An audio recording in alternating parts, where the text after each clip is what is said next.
and welcome again to 360 Sports on Trust Television. It's where we talk about sports, we go 360 and we talk about what's relevant in the world of sport. This time it will not be any different as we came prepared to talk about what's happening in the world of sport and of course what matches we're looking forward to tonight in the different leagues. Talk about La Liga, German Bundesliga and even Italian Serie A, just to mention a few. We're being joined by Yusuf Akogu. Thank you so much for joining us. Always a pleasure being here. And my name is Martia Umar. So let's get into what we'll be taking this evening on 360 Sports. Let's take a look at Super Eagles making the most valuable teams out of the 2022 World Cup.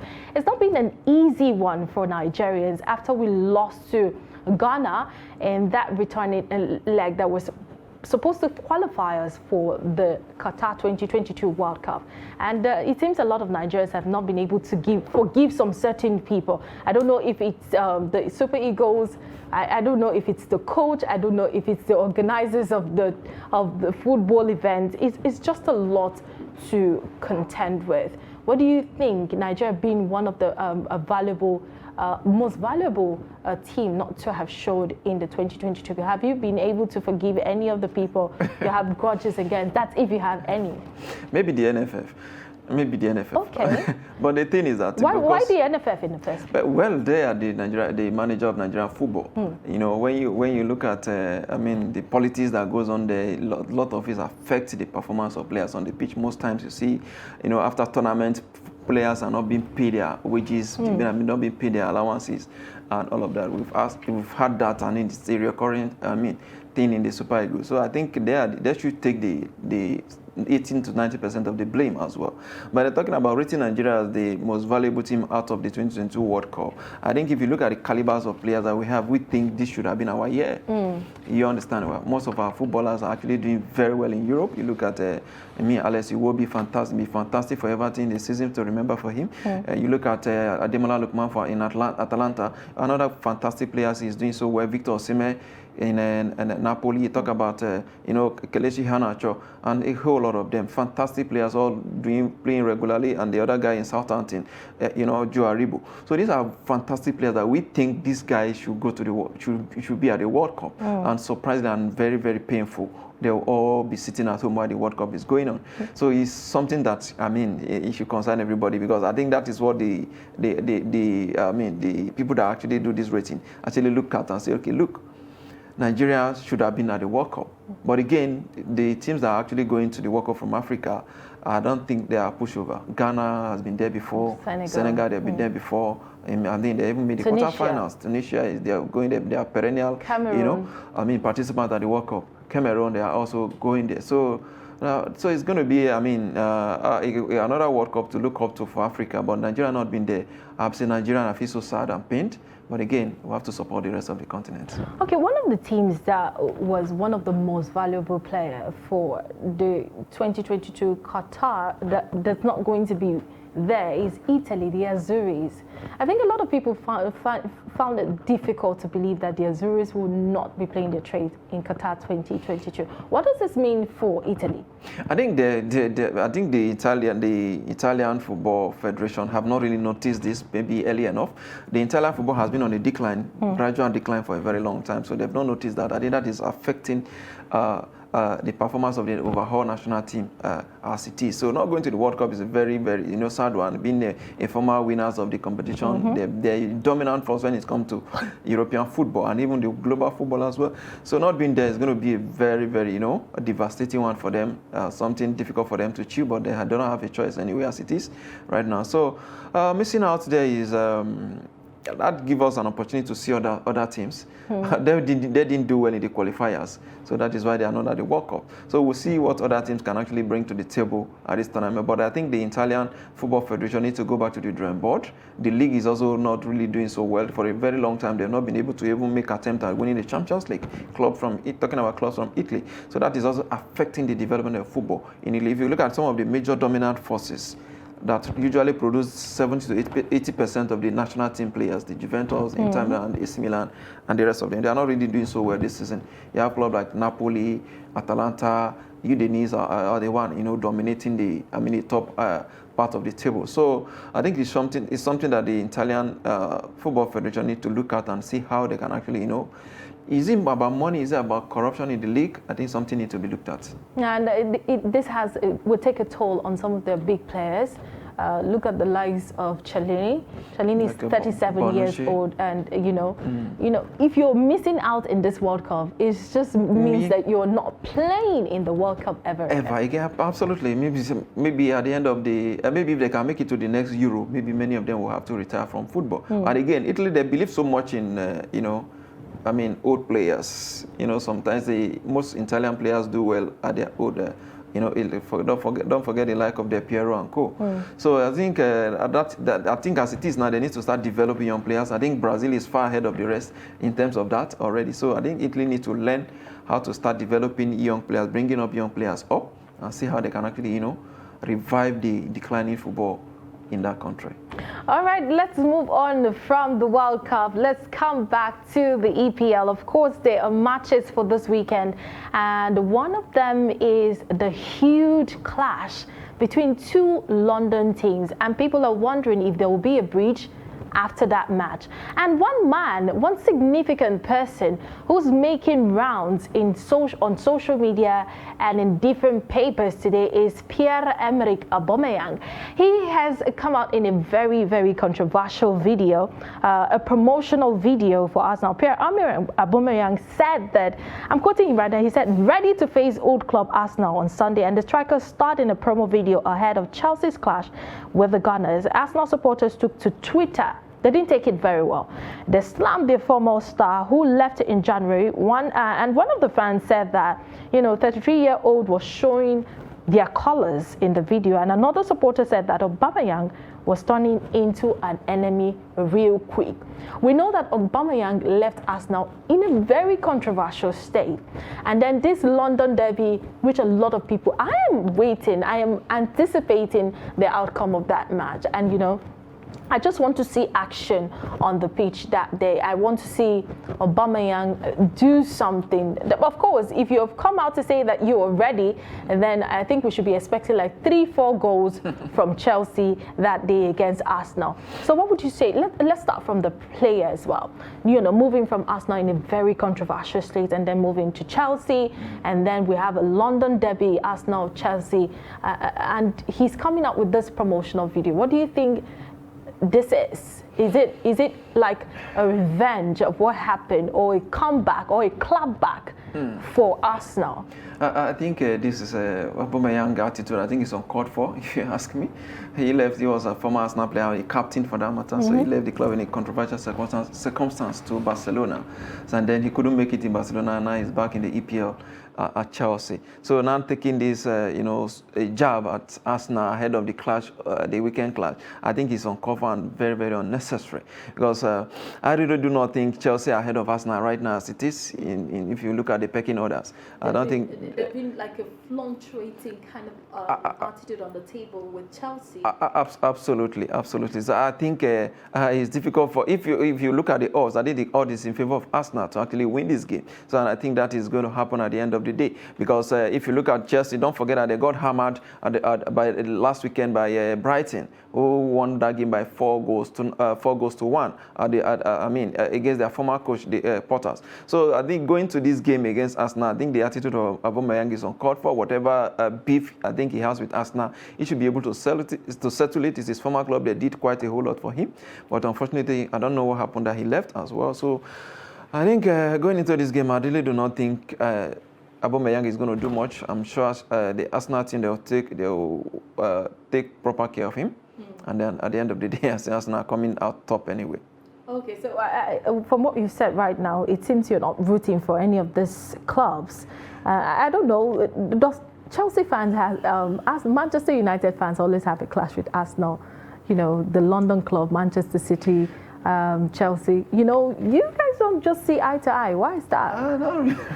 I don't think they don't see eye to eye. I think it's football. Sometimes the fans like to, promote their clubs as well. So I don't think it's a war between them. Football is, very, a friendly sport. sometimes you're trying to talk up your club and then even know when you're not doing well. But again, if you look at this game that we're talking about, these are two London clubs coming up against each other. So I think Arsenal, with what they've done so far this season, credit must be given to them. This November, and they are still top in the league. I mean, I think going into this game against Chelsea, with what we've seen of Chelsea lately, I really do not think Aubameyang comment or whatever video warning that he is giving to Arsenal is going to change anything. So do you think that EPL is better than any other league? Because, you know, we have attributed the EPL at some point to Farmers League. But when you look at the different leagues, you see in Serie A, we have the likes of Napoli and other clubs, you know, always there. You go to La Liga, you see the likes of Barcelona or Real Madrid, you know, always being there. But when you come to EPL, you know, there's not just a definite mark. And then you see everything starts changing. There's this Christmas jinx, a lot of people will say. And the clubs that have fallen, you know, for this Christmas jinx mostly is Liverpool. They top the table from the beginning. And when it comes to Christmas, after Christmas, you know, you start seeing some kind of, you know, complacency setting in. Do you think that will be the case of Arsenal? I think other coaches in England need to go and meet Sir Alex Ferguson to ask him how he usually do it during Christmas. United usually benefit from that period, from features in that period. So I think Christmas, that season there's going to be, but this season unfortunately we're not going to have more because of the World Cup. So we're going on a whole 1 month break, which, you know, I mean, after the World Cup, the club football will resume again in Europe. So we're not going to have that this season. But again, if you look at the clubs in Europe that you actually talked about in terms of leagues, and then the competition is becoming so stiff across all leagues. In England, for example, you have about 7 clubs competing for EPL every season. You cannot say the same with La Liga. La Liga, you have the perennial arch rival like Barcelona, Real Madrid, and then probably Atletico Madrid. These are the 3 contenders, you know, for La Liga in that league. If you go to Italy, we are seeing changes this season. We are seeing Napoli, Atalanta, Udinese coming top of the league as well. So I think the competition is becoming stiffer. There are more investments are actually coming into football. You know, look at a club like Newcastle United. They're coming up on the table because of, you know, investment. It's really surprising. You know, I was having a conversation with someone and he said, you know, Newcastle tiptoed their way to top 4 in the English Premier League. Absolutely. And it's so surprising. Yeah, what that tells you now is that football is about money. You understand? So it doesn't matter your position on the table. As long as you can actually get money and buy some of the best players in the world, you can become anywhere you want to be. You understand? So I think that is what is happening to Newcastle and then the rest of the clubs in Europe, the like of Napoli and so on and so forth. So I think the competition is becoming stiff. So football now has become about money. And then I think going forward, we'll see more money coming into football. Okay, so let's get back to the match. We've seen the likes of Ben Chilwell, you know. He is one of the best Chelsea left back. And, you know, he might be ruled out or has been ruled out for the World Cup. And then we have a London derby where we need all of the best hands. And then we're having injuries. This is not the first for Chelsea. We have others. Do you think that's going to be an advantage for Arsenal? Well, when you're in a derby game, sometimes even if you bring in your academy, you'll see them rising up to the occasion. You understand? So derby games sometimes form doesn't really count when you're playing a derby game. So it's going to be a very tight and difficult game. Not having Ben Chilwell, it's a massive blow, but I think a club like Chelsea should be able to rise up to the occasion. You know, so I don't think Arsenal will enjoy any advantage with him not being on the pitch.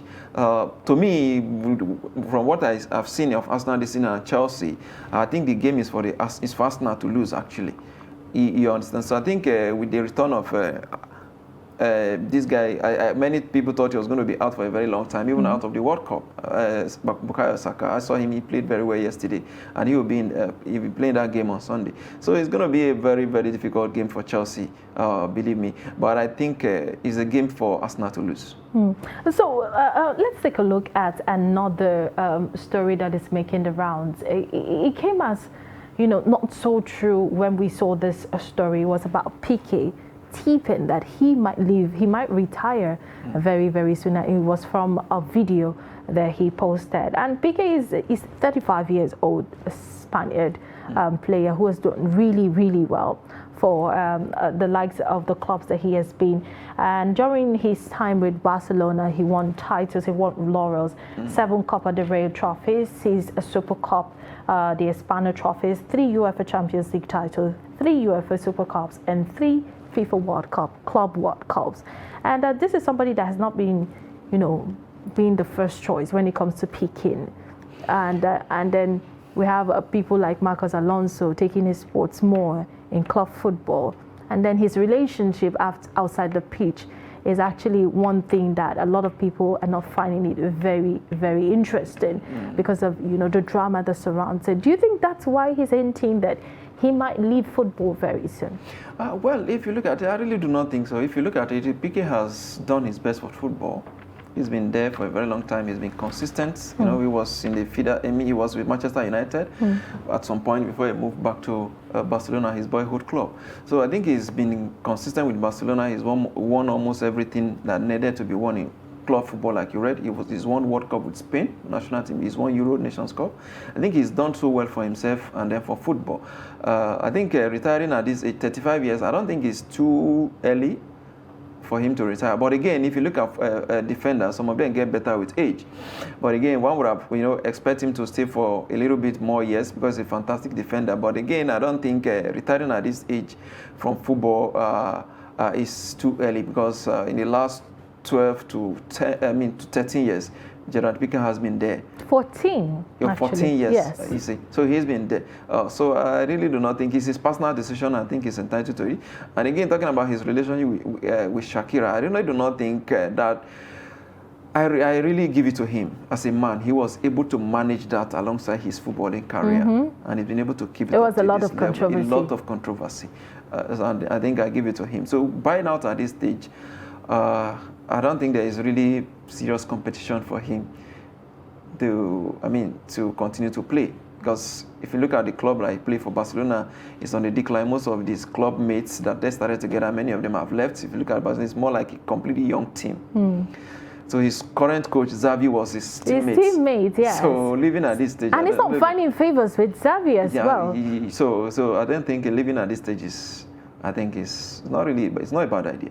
Okay, it's not a bad idea. That's what you're saying. So let's transgress to tennis right now. The Paris Masters is ongoing. We saw the likes of Rafael Nadal crashing out, and then we have Carlos Alcaraz beating Grigor Dimitrov to reach quarterfinals of the Paris Masters.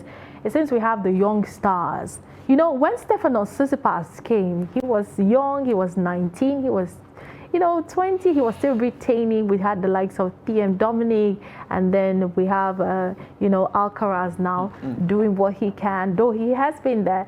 But the likes of the young stars we're seeing right now in tennis, and then getting Paris Masters is like one of the biggest, when you talk about one of the biggest titles you could talk about, because this is the battle of the Masters. And then we saw these young stars coming up. What does this speak? When you talk about tennis, or what does it speak for? I think it speaks to the development of tennis football around the world. You see young people like Alcaraz doing so fantastic well. He's one of the players I enjoy, following. Against Rafael Nadal, Roger Federer, and the rest of them, he's been, holding his own. So I think him making it to the quarterfinals, I think it's a very good one for him. He's too early in the day to start predicting who's going to win Paris Masters. No, the quarterfinals, that's like, it's a big feat, Yeah, I know it's a big feat, but again, for you, we remember Novak Djokovic is the defending champion of this tournament, so it's still a very long way to go for you to get there. Yes, but getting to be in the same court with Novak Djokovic, that speaks volume. Yeah, of course it does. And it's a competition, and of course. So you get to face some of the best, and then probably also playing against some of the upcoming ones. So I think Djokovic, what he's done so far, it's not as if the younger ones are not doing very well. They are doing very well. But some of the games he won, if you look at it, the last game he won against Cressy before he qualified for the quarterfinal, he won that game 7-6, 7-1, and 6-4 straight sets. It was for him. So I think he indeed rated the American that he did very well in terms of servicing now. So and. Most time he uses experience to get the job done. I think that is what is putting him ahead of the rest. Exactly. But in the women's category too, we have the likes of Jabir, who is from Libya, Tunisia rather, is from Tunisia. And then we have contending in the same with world number 1, Iga Swiatek. That's something that we should be looking forward to. These girls are doing amazingly well. After the departure of Serena Williams, we start seeing names like Coco Gauff. Of course, Coco Gauff is one of the youngest ever. She's just 18 years old and she's doing very well in the game of tennis. But we don't see that replicate in this part of the world. I think the highest you can get is from South Africa. It doesn't extend to Nigeria. Yeah, getting somebody from Tunisia, which is an African country, I think is something that we should also applaud. So tennis football, I think, is more like it's not really an African thing. You don't see it in West Africa, especially maybe from South Africa, like you rightly said, and then we're having somebody from the North Africa, representing the continent. So I think it's a very, very good one for them, and I think having this development, progression, from where Serena Williams, Venus Williams, and then the rest of Maria Sharapova drop stuff. I think it's a very good one, and then going forward, I think it's going to be. It's a sport that is not. When you talk of talents, it's not. There's enough talent. Lots of it. A lot of it, in the sport. So I think we're going to see more of them. So we give it up for the likes of Rafael Nadal, who has stayed, top for a very long time. Serena Williams, Novak Djokovic, and we have lots of them. It's Absolutely. not just a fixed thing, though we've seen Novak Djokovic being defending champion several times, and even Rafael Nadal as well. So I think it's something that has been diversified. It doesn't have to be one person clutching the trophy all the time. So let's take a look at the fixtures today. We're not having a lot of fixtures for today like we have yesterday in Europa, 16 matches, but we have matches that will be played today in the Italian Serie A. We have Udinese and Lecce. What do you think will happen at the end of this match?